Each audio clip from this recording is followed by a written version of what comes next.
वसल्लम कहते हैं, अबू बकर तुम थक जाओगे। हजरत अबू बकर क्या कहते हैं कि जिन कांधों पर अल्लाह के नबी सवार हो, ना तो अबू बकर कभी थकेगा और ना ही रुकेगा, तो बगैर माशाअल्लाह आप वसल्लम को पहाड़ के ऊपर लेकर जाते हैं। तो हाजी साहिबान पहाड़ के जब ऊपर चले जाते हैं तो आप वसल्लम से इजाजत मांगते हैं, ऐ अल्लाह के नबी मुझे इजाजत दीजिए, मैं इस गार को साफ कर दूं, इसकी सफाई कर दूं। तो आप वसल्लम इजाजत फरमा देते हैं।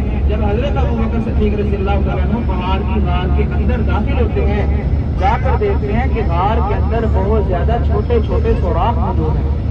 गार के अंदर बहुत ज्यादा छोटे छोटे सुराख मौजूद हैं। अपना इमामा अपनी पगड़ी सर से उतारते हैं, छोटे छोटे टुकड़े करते हैं और सुराखों को बंद करवा देते हैं।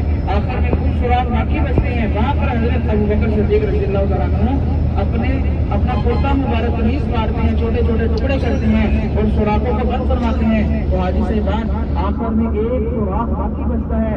वहां पर हजरत अबू बकर सिद्दीक रज़ियल्लाहु तआला अन्हु अपने पाँव की पैर की एड़ी रख देते हैं ताकि आप सल्लल्लाहु अलैहि वसल्लम को कोई भी जहरीली चीज मुझे जानवर नुकसान ना पहुंचे। एक सुराख बाकी बचता है, वहां पर पाँव की पैर की एड़ी रख लेते हैं ताकि आप वसल्लम को कोई भी जहरीली चीज मुझे जानवर नुकसान ना पहुंचे। हाजी साहिबान जबल सोर का दरवाजा इतना छोटा है, गार का दरवाजा इतना छोटा है, या इंसान झुक कर दाखिल हो सकता है या घुटनों के बल, या इंसान झुक कर दाखिल हो सकता है या घुटनों के बल। मगर जब आप सल्लल्लाहु अलैहि वसल्लम गार के दरवाजे के करीब पहुंचते हैं तो अल्लाह के हुक्म से गार का दरवाजा वसी हो जाता है। हालांकि सोचने वाली बात है, पत्थर होते हैं, पत्थर कुछ ना कुछ वसी हो जाते हैं, क्योंकि अल्लाह ताला को आप सल्लल्लाहु अलैहि वसल्लम का झुकना पसंद नहीं था। और आप सल्लल्लाहु अलैहि वसल्लम पहाड़ की गार के अंदर बगैर झुके दाखिल होते हैं, बगैर झुके दाखिल होते हैं। पत्थर कुछ ना कुछ वसी हो जाते हैं। सारी सेवान दाएं आपकी तरफ देखेंगे, आपके मस्जिद नजर आ रही है, सीधे आपकी तरफ मस्जिद और राजी। ऐसे बने हमारी जातियों में नहीं, आप सबकी मालूमात के लिए बताया जा रहा है। इसके जो मीनार हैं वो मस्जिद नबवी की तरफ पर रखे गए हैं।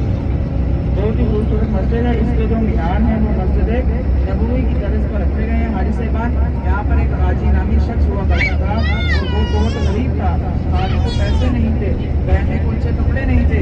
उसने ये जगह अल्लाह की राह में वक्त की, बेटे भी उनके दोस्त हैं राजी नामी, उसने ये जगह अल्लाह की राह में वक्त की मस्जिद बनवाई। आज पूरे सऊदी अरब के अंदर उसके बैंक का राजी के नाम से बड़े बड़े बैंक हैं। पूरे सऊदी अरब के अंदर बैंक का राजी के नाम से बड़े बड़े बैंक बताने और समझाने का मकसद ये है कि पहले कुछ नहीं था, फिर अल्लाह ताला ने कैसे रंग लाए।